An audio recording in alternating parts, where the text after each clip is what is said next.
आज की इस वीडियो में हम लोग जीके और जीएस के कुछ महत्वपूर्ण प्रश्नों को देखेंगे फ्रेंड, और उनको बारीकी से समझने की कोशिश करेंगे ताकि आपको इस वीडियो का एक एक प्रश्न याद हो जाए, क्योंकि बहुत जल्द आप लोगों के एग्ज़ाम होने वाले हैं और एसएससी जीडी के बच्चों का तो एडमिट कार्ड भी आ गया है।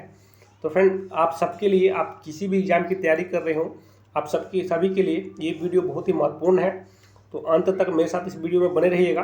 ठीक है फ्रेंड, वीडियो शुरू करते हैं। फ्रेंड, पहला प्रश्न है, कांग्रेस की पहली महिला अध्यक्ष कौन थी? तो फ्रेंड, इसका राइट आंसर हो जाएगा ऑप्शन नंबर बी। ठीक है फ्रेंड, याद रखिएगा, कांग्रेस की पहली महिला अध्यक्ष एनी बेसेंट थी। ठीक है फ्रेंड, ऑप्शन नंबर बी इसका एकदम करेक्ट आंसर हो जाएगा। और चलिए फ्रेंड, एनी बेसेंट से संबंधित कुछ महत्वपूर्ण पॉइंट देख लेते हैं जो आप, ठीक है फ्रेंड। चलिए फ्रेंड, इसमें 2-3 पॉइंट है, बहुत महत्वपूर्ण है। एक बार देख लीजिए आप लोग कि एनी बेसेंट को 1917 में भारतीय राष्ट्रीय कांग्रेस की पहली महिला अध्यक्ष के रूप में चुना गया था। फ्रेंड, याद रखिएगा डेट 1917 में। ठीक है फ्रेंड, दूसरा पॉइंट है, उन्होंने 1898 में, ठीक है फ्रेंड, उन्होंने 1898 में बनारसी में सेंट्रल हिंदू कॉलेज की संस्थापना की थी और बाद में इस कॉलेज को बनारस हिंदू विश्वविद्यालय में परिवर्तित करने के लिए पंडित मदन मोहन मालवीय को उपहार में दिया गया था। ठीक है फ्रेंड, तो फ्रेंड देखिए, अगर आपसे प्रश्न पूछ दे कि बनारस हिंदू विश्वविद्यालय की स्थापना कब हुई थी, तो 1898 में।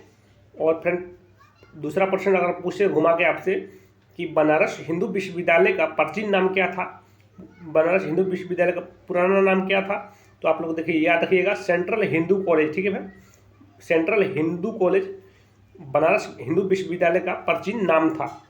ठीक है फ्रेंड, तो ये 2-3 पॉइंट थे, आप लोग याद रखिएगा, इससे संबंधित बहुत महत्वपूर्ण है। चलिए फ्रेंड, नेक्स्ट क्वेश्चन देखते हैं। प्रश्न नंबर 2 है फ्रेंड कि किस राज्य की कैबिनेट ने खेलों को उद्योग का दर्जा देने की मंजूरी दे दी है? तो फ्रेंड, किस राज्य की कैबिनेट ने खेलों को उद्योग का दर्जा देने की मंजूरी दे दी है? तो फटाफट इसके राइट आंसर बताइए आप लोग। तो फ्रेंड, इसका राइट आंसर हो जाएगा ऑप्शन नंबर बी, ये मिजोरम। ठीक है फ्रेंड, मिजोरम राज्य ने खेलों को उद्योग का दर्जा देने की मंजूरी दे दी है। ठीक है फ्रेंड, ऑप्शन नंबर बी इसका राइट आंसर हो जाएगा, मिजोरम। चलिए फ्रेंड, कुछ पॉइंट है, महत्वपूर्ण पॉइंट जो समझ लेते हैं। देखिए फ्रेंड, पॉइंट है, मिजोरम देश के उत्तर पूर्व भाग में स्थित है। ठीक है फ्रेंड, याद रखिएगा, मिजोरम देश के उत्तर पूर्व भाग में स्थित है मिजोरम राज्य। ठीक है फ्रेंड, और मिजोरम का अर्थ है मिजो की भूमि। ठीक है फ्रेंड, मिजोरम का अर्थ है मिजो की भूमि। और फ्रेंड, बात करें मिजोरम की राजधानी की, तो आइजोल। ठीक है फ्रेंड, आइजोल है ये मिजोरम की राजधानी है। ठीक है, आइजोल क्या है फ्रेंड, ये मिजोरम की राजधानी है। तो ये कुछ महत्वपूर्ण पॉइंट थे, तो आप लोग याद कर लीजिएगा, बहुत इंपॉर्टेंट है। चलिए फ्रेंड, नेक्स्ट क्वेश्चन देखते हैं। फ्रेंड, प्रश्न नंबर 3 है, भारत में मूंगफली का प्रमुख उत्पादक राज्य है। तो फ्रेंड, भारत में मूंगफली सबसे ज़्यादा कौन से राज्य में उत्पादित होती है? तो फटाफट इसका राइट आंसर बताइए आप लोग। तो फ्रेंड, इसका राइट आंसर हो जाएगा ऑप्शन नंबर बी। ठीक है फ्रेंड, ये गुजरात, मूंगफली का उत्पादन गुजरात में सबसे ज़्यादा होता है, गुजरात राज्य में। ठीक है, याद रखिएगा, ऑप्शन नंबर बी इसका राइट आंसर हो जाएगा। चलिए फ्रेंड, कुछ पॉइंट देख लेते हैं, महत्वपूर्ण पॉइंट इसके संबंधित। देखिए फ्रेंड, महत्वपूर्ण पॉइंट है, पहले तो मूंगफली एक मुख्य तिलहन फसल है। ठीक है फ्रेंड, याद रखिएगा, प्रश्न पूछते हैं आपसे मूंगफली कौन सी फसल है, तो ये तिलहन फसल है। ठीक है, तिलहन फसल है मूंगफली। और मूंगफली का उत्पादन के क्रम में राजस्थान और तमिलनाडु क्रमशः दूसरा और तीसरा स्थान है। पहला फ्रेंड, मूंगफली के उत्पादन में सबसे पहला जो राज्य है वो गुजरात है, दूसरा राज्य राजस्थान है और तीसरा तमिलनाडु है। ठीक है फ्रेंड, याद रखिएगा, पहला गुजरात, दूसरा राजस्थान और तीसरा तमिलनाडु, ये मूंगफली के उत्पादन में ये राज्य हैं। ठीक है फ्रेंड, और मूंगफली कौन सी फसल है, तो तिलहन फसल है। ठीक है फ्रेंड, ये भी याद रखिएगा, ये कुछ पॉइंट थे, याद रखिएगा। चलिए फ्रेंड, क्वेश्चन नंबर 4 देखते हैं। स्वर्ण मंदिर की स्थापना किसने की थी? फ्रेंड, जो स्वर्ण मंदिर है आप तो जानते हैं, अमृतसर में, पंजाब के अमृतसर में स्वर्ण मंदिर है, जिसको हम लोग गोल्डन टेम्पल बोलते हैं। तो फ्रेंड, इसकी स्थापना किसने की थी? तो फ्रेंड, वेरी वेरी इंपॉर्टेंट प्रश्न है। तो फ्रेंड इसका राइट आंसर हो जाएगा ऑप्शन नंबर ये गुरु अर्जुन देव ने। ठीक है फ्रेंड, याद रखिएगा गुरु अर्जुन देव ने स्वर्ण मंदिर की स्थापना की थी। ठीक है फ्रेंड, चलिए कुछ महत्वपूर्ण पॉइंट है देख लेते हैं। पॉइंट है फ्रेंड कि अमृतसर स्थित स्वर्ण मंदिर की स्थापना गुरु अर्जुन देव ने की थी। ठीक है फ्रेंड, और इस मंदिर को हर मंदिर साहिब, दरबार साहिब भी कहा जाता है। ठीक है फ्रेंड, तो याद रखिएगा प्रश्न पूछ दे हर मंदिर साहिब किस मंदिर को कहा जाता है, तो फ्रेंड ये गोल्डन टेम्पल को कहा जाता है, और दरबार साहिब भी गोल्डन टेम्पल को ही कहा जाता है। ठीक है फ्रेंड, ये 2 पॉइंट है, याद रखिएगा। चलिए नेक्स्ट क्वेश्चन देखते हैं। प्रश्न नंबर 5 है फ्रेंड कि विश्व की पहली महिला प्रधानमंत्री कौन थी। वेरी वेरी इंपॉर्टेंट प्रश्न है फ्रेंड, फटाफट आप लोग बताइए इसका राइट आंसर कि विश्व की पहली महिला प्रधानमंत्री कौन थी। तो फ्रेंड इसका राइट आंसर हो जाएगा ऑप्शन नंबर ए श्री माओ भंडार नायके। ठीक है फ्रेंड, याद रखिएगा विश्व की पहली महिला प्रधानमंत्री श्री माओ भंडार नायके जी थी। ठीक है फ्रेंड, चलिए फ्रेंड कुछ महत्वपूर्ण पॉइंट है देख लेते हैं। पॉइंट है फ्रेंड श्रीलंका की प्रधानमंत्री श्री माओ भंडार नायके विश्व की पहली महिला प्रधानमंत्री थी। ठीक है फ्रेंड, और ये कब बनी थी, तो ये 1960 में। ठीक है फ्रेंड, याद रखिएगा डेट बहुत महत्वपूर्ण डेट है ये 1960 में देश की प्रधानमंत्री पद पर सुशोभित किया था। ठीक है फ्रेंड, प्रधानमंत्री पद पर सुशोभित किया था कब, ये 1960 में। कौन बनी थी, श्री माओ भंडार नायके विश्व की पहली महिला प्रधानमंत्री कहाँ की थी ये फ्रेंड, श्रीलंका। ठीक है फ्रेंड, श्रीलंका देश की पहली महिला प्रधानमंत्री बनी थी, और ये कब बनी थी, तो ये 1960 में बनी थी। ठीक है फ्रेंड, तो ये कुछ महत्वपूर्ण पॉइंट थे, याद रखिएगा बहुत ही महत्वपूर्ण है आपके एग्जाम के लिए। ठीक है फ्रेंड, चलिए नेक्स्ट क्वेश्चन देख लेते हैं फ्रेंड। प्रश्न नंबर 6 है कि सबसे बड़े क्षेत्रफल वाला भारतीय राज्य है। फटाफट आप लोग बताइए क्षेत्रफल की दृष्टि से सबसे बड़ा राज्य कौन सा है राज्य। तो फ्रेंड आप तो सब जानते हैं ये राजस्थान है। ठीक है फ्रेंड, राजस्थान राज्य है, क्षेत्रफल की दृष्टि से सबसे बड़ा राज्य है। और बात करें क्षेत्रफल की दृष्टि से सबसे छोटा राज्य तो गोवा हो जाएगा, आप लोग ये भी याद रखिएगा। चलिए कुछ महत्वपूर्ण पॉइंट है देख लेते हैं। तो देखिए फ्रेंड क्षेत्रफल की दृष्टि से राजस्थान देश का सर्वाधिक बड़ा राज्य है। इसका क्षेत्रफल 3,42,12,390 वर्ग किलोमीटर है। ठीक है फ्रेंड, तो ये इसका वर्ग है, याद रखिएगा बहुत महत्वपूर्ण है। अगर आपसे पूछ दे कि क्षेत्रफल की दृष्टि से राजस्थान सबसे बड़ा राज्य है, उसका वर्ग कितने किलोमीटर है, तो अब याद रखिएगा 3,42,12,390 वर्ग किलोमीटर में ये फैला है। ठीक है भाई, महत्वपूर्ण पॉइंट है, याद रखिएगा। चलिए नेक्स्ट क्वेश्चन देखते हैं फ्रेंड। प्रश्न नंबर 7 है फ्रेंड विश्व का सबसे बड़ा मकबरा गोल गुंबज। ठीक है फ्रेंड, सबसे बड़ा मकबरा गोल गुंबज किस राज्य में स्थित है। तो फ्रेंड इसका राइट आंसर हो जाएगा ऑप्शन नंबर ए कर्नाटक में स्थित है। ठीक है फ्रेंड, याद रखिएगा विश्व का सबसे बड़ा मकबरा गोल गुंबज कर्नाटक में स्थित है। ठीक है फ्रेंड, चलिए कुछ पॉइंट देखते हैं इसका। विश्व फ्रेंड पॉइंट है विश्व का सबसे बड़ा गोल गुंबज कर्नाटक राज्य में स्थित है। ठीक है फ्रेंड, याद रखिएगा बहुत महत्वपूर्ण प्रश्न है। चलिए नेक्स्ट क्वेश्चन है फ्रेंड। प्रश्न नंबर 8 है फ्रेंड कि वर्धमान महावीर का जन्म स्थान कौन सा था। तो फ्रेंड आप तो सब जानते हैं वर्धमान महावीर जी जो कि उनका जन्म स्थान कौन सा था। तो फ्रेंड ये 24 नंबर तीर्थकर थे, याद रखिएगा जैन धर्म के अंतिम तीर्थकर थे वर्धमान महावीर जी, और ये 24 नंबर तीर्थकर थे। ठीक है फ्रेंड, उनका जन्म स्थान पूछ रहा है, जन्म स्थान कहाँ था। तो फ्रेंड ऑप्शन नंबर 20 का राइट आंसर हो जाएगा ये कुंडग्राम। ठीक है फ्रेंड, कुंडग्राम में महावीर स्वामी का जन्म स्थान था। ठीक है फ्रेंड, ऑप्शन नंबर 20 का राइट आंसर हो जाएगा। और ये 24वें नंबर तीर्थकर थे जैन धर्म के, ये भी याद रखिएगा, 2 पॉइंट है। चलिए कुछ महत्वपूर्ण पॉइंट इसके साथ देख लेते हैं। बात करें फ्रेंड महावीर स्वामी का जन्म ये 540 ईसा पूर्व हुआ था। ठीक है फ्रेंड, याद रखिएगा ये डेट 540 ईसा पूर्व हुआ था, और ये इनका जन्म कुंडग्राम वैशाली में हुआ था। ठीक है फ्रेंड, कुंडग्राम वैशाली में हुआ था, इनका जन्म हुआ था। ठीक है फ्रेंड, और इनके पिता का नाम सिद्धार्थ था। ठीक है, तो ये 2-3 पॉइंट थे, याद रखिएगा। इनके पिता का नाम क्या था, सिद्धार्थ। ठीक है फ्रेंड, तो ये पॉइंट है कुछ महत्वपूर्ण, याद रखिएगा। चलिए फ्रेंड क्वेश्चन नंबर 9 है मानव शरीर में सबसे बड़ी ग्रंथि है। तो ये तो सब बच्चों को मालूम होना चाहिए कि मानव शरीर में सबसे बड़ी ग्रंथि कौन है, हर एक बच्चे को मालूम होना चाहिए। बहुत इंपॉर्टेंट प्रश्न है फ्रेंड। तो फ्रेंड इसका राइट आंसर हो जाएगा ऑप्शन नंबर सी, यकृत। ठीक है फ्रेंड, यकृत है, ये मानव शरीर की सबसे बड़ी ग्रंथि है। ठीक है फ्रेंड, चलिए कुछ महत्वपूर्ण पॉइंट है देख लेते हैं।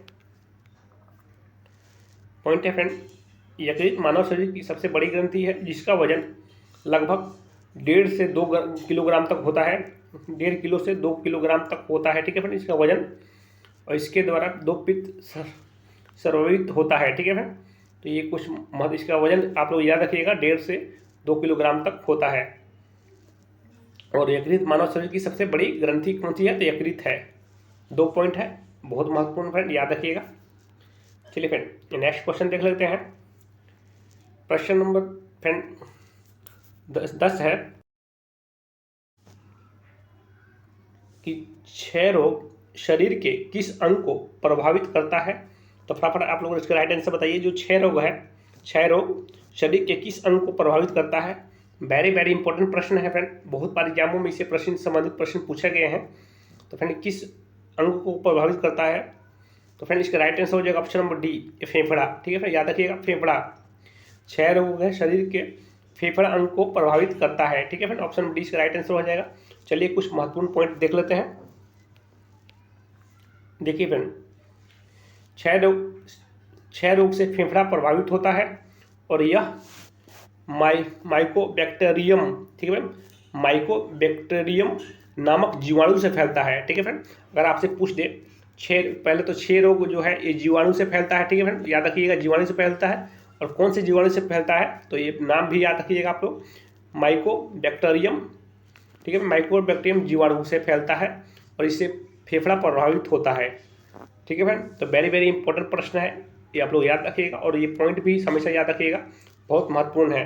फ्रेंड मैं आपको पॉइंट में इसलिए करवा रहा हूँ ताकि पॉइंट के माध्यम से आप तो ये पहला प्रश्न तो देखेंगे, इसके माध्यम से 3-4 प्रश्न आपसे इसमें मिल जाते हैं। 3-4 प्रश्न आपको इसी से संबंधित प्रश्न इसमें पॉइंट के माध्यम से आपको कर लेते हैं आप लोग, और आपको जल्दी दिमाग में भी बैठ जाएगा। इसलिए मैं पॉइंट का ये करवा देता हूँ, आपको नोट जो है इससे संबंधित नोट करवा देता हूँ। चलिए अगला प्रश्न है फ्रेंड अगर एक छोटी सी आपसे रिक्वेस्ट है, अगर वीडियो अच्छा लग रहा हो तो लाइक जरूर कर दीजिएगा, और चैनल पर नए हैं तो चैनल को सब्सक्राइब कर दीजिएगा। मैं ऐसे वीडियो आपके लिए हमेशा लेके आता रहता हूँ जो आपके एग्जाम से रिलेटेड बहुत महत्वपूर्ण होता है। ठीक है फ्रेंड, चलिए फ्रेंड प्रश्न नंबर 11 है, किस मंडल में वायुमंडल उड़ाने की आदर्श दशा पाई जाती है। आदर्श दशा जो है पाई जाती है किस मंडल में। ठीक है फ्रेंड, तो फ्रेंड इसका राइट आंसर हो जाएगा ऑप्शन नंबर बी, ये समताप मंडल। ठीक है फ्रेंड, समताप मंडल में वायुयान उड़ाने की आदर्श दशा पाई जाती है। तो इसका राइट आंसर हो जाएगा ऑप्शन नंबर बी। इसका पॉइंट भी देख लेते हैं फ्रेंड। समताप मंडल की ऊंचाई 18 से 32 किलोमीटर तक है। इसमें ताप समान रहता है। ठीक है फ्रेंड, इसमें जो है ताप है समान रहता है। यही कारण है कि इस मंडल में वायुयान उड़ाने की आदर्श दशा पाई जाती है। ठीक है, क्योंकि इसमें ताप जो है समान रहता है, इसीलिए इसमें वायुयान उड़ाने की आदर्श दशा पाई जाती है। ठीक है फ्रेंड, ये कुछ महत्वपूर्ण पॉइंट थे, याद रखिएगा।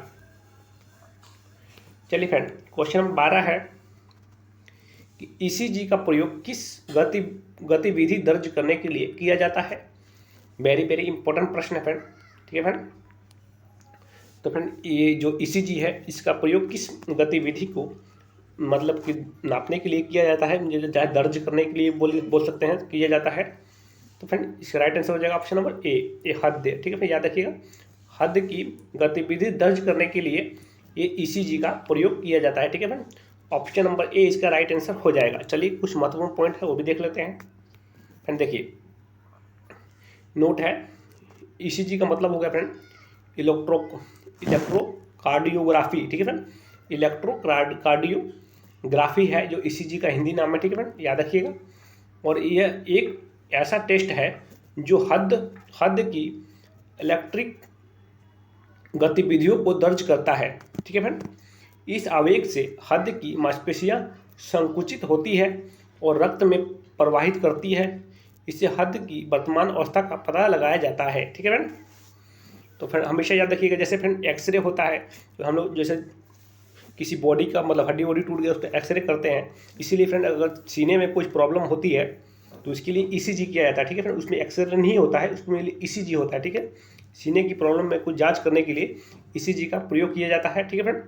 तो ये भी याद रखिएगा आप लोग, बहुत ही महत्वपूर्ण प्रश्न है। चलिए फ्रेंड नेक्स्ट क्वेश्चन देखते हैं। प्रश्न नंबर 13 है फ्रेंड, किस विटामिन को अपनी सक्रियता के लिए कोबाल्ट की आवश्यकता होती है? तो फ्रेंड किस विटामिन में कोबाल्ट है, वो किस विटामिन में पाया जाता है, यही पूछ रहा है आपसे। तो फटाफट इसके राइट आंसर बताइए आप लोग। बहुत ही महत्वपूर्ण प्रश्न है फ्रेंड, ये वाला जो कोबाल्ट किस विटामिन में पाया जाता है, बहुत वीवीआई प्रश्न है फ्रेंड। बहुत बार एग्जामों में ये प्रश्न बार बार रिपीट हुआ है। तो फटाफट इसका राइट आंसर बताइए आप लोग। तो फ्रेंड इसका राइट आंसर हो जाएगा option number A, vitamin B12 में, ठीक है फ्रेंड। जो कोबाल्ट की आवश्यकता होती है विटामिन B12 में, ठीक है फ्रेंड। और इसका right answer option number A हो जाएगा। चलिए कुछ महत्वपूर्ण पॉइंट इनसे संबंधित उसको देख लेते हैं, ताकि आपको और अच्छे से समझ में आ सके और आप इसको कभी ना भूलें, ठीक है फ्रेंड। फ्रेंड देखिए जो महत्वपूर्ण नोट है कि विटामिन B12 को अपनी सक्रियता के लिए कोबाल्ट की आवश्यकता होती है, ठीक है फ्रेंड। विटामिन B12 का रासायनिक नाम क्या है? तो फ्रेंड ये सैनोकाबालामिन, ठीक है। सैनोकाबालामिन जो है ये विटामिन B12 रासायनिक नाम है, ठीक है फ्रेंड। यह भी याद रखिए, नाम भी याद कर लीजिएगा। और फ्रेंड देखिए इसकी कमी से एनीमिया रोग होता है, ठीक है फ्रेंड। अगर आपसे पूछते प्रश्न में कि एग्जाम में पूछते आपसे कि एनीमिया रोग किसकी कमी से एनीमिया रोग होता है, तो आप हमेशा याद रखिएगा विटामिन B12 की कमी से एनीमिया रोग होता है। और फिर कोबाल्ट किस विटामिन में कोबाल्ट पाया जाता है? तो विटामिन B12 में कोबाल्ट पाया जाता है। और एनीमिया रोग विटामिन B12 की कमी से होता है। और इसका रासायनिक नाम है साइनोकाबालामिन, ठीक है फ्रेंड। साइनोकाबालामिन ये विटामिन B12 का रासायनिक नाम है। तो फिर ये 3-4 महत्वपूर्ण पॉइंट थे, याद कर लीजिएगा। बहुत महत्वपूर्ण है आपके आने वाले एग्जाम के लिए कि एनीमिया किसी कमी से होता है तो विटामिन B12 के, किस विटामिन में कोबाल्ट पाया जाता है तो विटामिन B12 में, ठीक है फ्रेंड। और इसका रासायनिक नाम, ये भी तीनों याद कर लीजिएगा। चलिए फ्रेंड नेक्स्ट क्वेश्चन देखते हैं। प्रश्न नंबर 14 है, उच्च न्यायालय के न्यायाधीशों की नियुक्ति कौन करता है? वेरी वेरी इंपॉर्टेंट प्रश्न फ्रेंड, बहुत इजी प्रश्न है कि जो उच्च न्यायालय है उनकी न्यायाधीशों की नियुक्ति कौन करता है? तो फ्रेंड आप तो ये सभी जानते हैं कि ऑप्शन डी इसका राइट आंसर हो जाएगा राष्ट्रपति, महामहिम राष्ट्रपति के द्वारा, ठीक है मैम, ठीक है। ये उच्च न्यायालयों की न्यायाधीशों की नियुक्ति की जाती है, ठीक है, हमारे राष्ट्रपति जी के द्वारा की जाती है, ये याद रखिएगा फ्रेंड। और चलिए फ्रेंड कुछ महत्वपूर्ण पॉइंट है और देख लेते हैं इससे संबंधित। फिर देखिए ये महत्वपूर्ण पॉइंट है, बहुत ही महत्वपूर्ण पॉइंट है ये कि संविधान के अनुच्छेद, ठीक है फ्रेंड, कि 217 के अनुसार, ठीक है फ्रेंड, याद रखिएगा अनुच्छेद 217 के अनुसार उच्च न्यायालय के न्यायाधीशों की नियुक्ति राष्ट्रपति करते हैं, ठीक है फ्रेंड। तो याद रखिएगा कौन से अनुच्छेद के तहत? अनुच्छेद 217 के तहत। वेरी वेरी इंपॉर्टेंट प्रश्न है, याद रखिएगा फ्रेंड कि अनुच्छेद 217 के तहत उच्च न्यायालयों के न्यायाधीशों की नियुक्ति राष्ट्रपति के द्वारा की जाती है। चलिए फ्रेंड नेक्स्ट क्वेश्चन है, प्रश्न नंबर 15 है फ्रेंड, भारतीय नागरिक को कितने मौलिक कर्तव्य है? तो फ्रेंड भारतीय नागरिक हैं उनको के लिए कितने मौलिक कर्तव्य प्राप्त हैं? इसका फटाफट इसका राइट आंसर बताइए फिर, कितने मौलिक कर्तव्य हैं? तो फ्रेंड इसका राइट आंसर हो जाएगा ऑप्शन नंबर बी, 11, ठीक है फ्रेंड। याद रखिएगा भारतीय नागरिक को 11 मौलिक कर्तव्य हैं। इसका ऑप्शन नंबर बी इसका एकदम करेक्ट आंसर हो जाएगा। चलिए इसका पॉइंट देख लेते हैं ताकि आपको और आसानी से समझ में आ सके। देखिए फ्रेंड ये पॉइंट है, वेरी वेरी इंपॉर्टेंट पॉइंट भी है फ्रेंड कि नोट, भारतीय संविधान में देश के नागरिकों के लिए 11 मौलिक कर्तव्यों का वर्णन किया गया है, ठीक है फ्रेंड। भारतीय संविधान में देश के नागरिकों के लिए 11 मौलिक कर्तव्यों का वर्णन किया गया है। संविधान में इस भाग को सरदार स्वर्ण सिंह समिति के अनुशंसा, ठीक है फ्रेंड, कि सरदार स्वर्ण सिंह समिति के अनुशंसा पर 42वें संविधान संशोधन 1976 द्वारा जोड़ा गया था, ठीक है फ्रेंड। तो ये जो मौलिक कर्तव्य हैं इनको कौन से संविधान संशोधन द्वारा जोड़ा गया था? तो याद रखिएगा ये 42वें संविधान के संशोधन द्वारा जोड़ा गया था, ठीक है फ्रेंड। याद रखिएगा बहुत इंपॉर्टेंट है। और इसे संविधान के भाग 4 में, ठीक है फ्रेंड, अगर पूछते आपसे कि मौलिक कर्तव्य कौन से संविधान के कौन से भाग में है, तो भाग 4 में है, ठीक है फ्रेंड, 4 के क में है, ठीक है, याद रखिएगा। और अनुच्छेद में पूछे कि मौलिक कर्तव्य कौन से अनुच्छेद में है, तो अनुच्छेद 51, ठीक है फ्रेंड, अनुच्छेद 51 कौन के तहत रखा गया है, ठीक है फ्रेंड। अगर अनुच्छेद में पूछे कौन से अनुच्छेद में मौलिक कर्तव्यों का वर्णन है, तो अनुच्छेद 51A में है, और भाग में पूछे तो भाग 4 के क में है, ठीक है फ्रेंड, ये भी याद रखिएगा। और 42वें संविधान संशोधन द्वारा ये 1976 द्वारा जोड़ा गया था, ठीक है, 42वें संविधान संशोधन 1976 के द्वारा जोड़ा गया था, ठीक है फ्रेंड, ये पॉइंट है, याद रखिएगा। चलिए फ्रेंड, और फ्रेंड देखिए हाँ ये लास्ट पॉइंट है, बहुत महत्वपूर्ण है ये, कि फिर देखिए जो 42वें संविधान संशोधन में ये 10 मौलिक जो कर्तव्य हैं, 10 मौलिक कर्तव्यों को जोड़ा गया था, ठीक है फ्रेंड, 42वें संविधान संशोधन में, ठीक है। और बात करें फ्रेंड जो 11वां मौलिक कर्तव्य है उसको कब जोड़ा गया, तो फ्रेंड ये 86वें संविधान संशोधन में, ठीक है फ्रेंड, याद रखिएगा जो 11वां मौलिक कर्तव्य है इसको 86वें संविधान संशोधन अधिनियम 2002 द्वारा जोड़ा गया था। 42वें संविधान संशोधन में 10 ही जोड़ा गया था, ठीक है फ्रेंड, तो एक बचता है वो 86वें संविधान संशोधन अधिनियम 2002 में जोड़ा गया था, ठीक है फ्रेंड। तो ये कुछ महत्वपूर्ण पॉइंट थे, आप लोग याद रखिएगा, बहुत ही महत्वपूर्ण है फ्रेंड आपके लिए। तो फ्रेंड मैंने इस वीडियो में अपनी पूरी कोशिश की कि आपको अच्छे से समझा सकूं, एक एक प्रश्न इसमें का समझा सकूं, ताकि आपको एग्जाम में कहीं से भी प्रश्न पूछे इससे संबंधित आपको दिक्कत ना हो, ठीक है फ्रेंड। फ्रेंड वीडियो अच्छा लग रहा हो तो प्लीज़ एक लाइक जरूर कर दीजिएगा, एक लाइक से आपका कुछ नहीं जाता है, एक लाइक जरूर कर दीजिएगा। और चैनल पर नए हैं तो चैनल को सब्सक्राइब जरूर कर लीजिएगा फ्रेंड, मैं ऐसे वीडियो आपके लिए हमेशा लेके आता रहता हूँ, ठीक है फ्रेंड। चलिए फ्रेंड नेक्स्ट क्वेश्चन है फ्रेंड, ये प्रश्न नंबर 16 है, इसका जवाब आपको देना है फ्रेंड। कमेंट सेक्शन में अगर आपको मालूम हो तो जरूर दीजिएगा इसका राइट आंसर कि डायनासोर क्या थे, ऑप्शन देख लीजिए फ्रेंड। तो अगर आपको इसका राइट आंसर मालूम हो तो कमेंट सेक्शन में जरूर बताइएगा, ठीक है फ्रेंड। वीडियो अच्छा लगा तो लाइक कर दीजिए, के लिए धन्यवाद फ्रेंड, मिलते हैं नेक्स्ट वीडियो में। और इसका आंसर आपको मालूम हो तो जरूर दीजिएगा।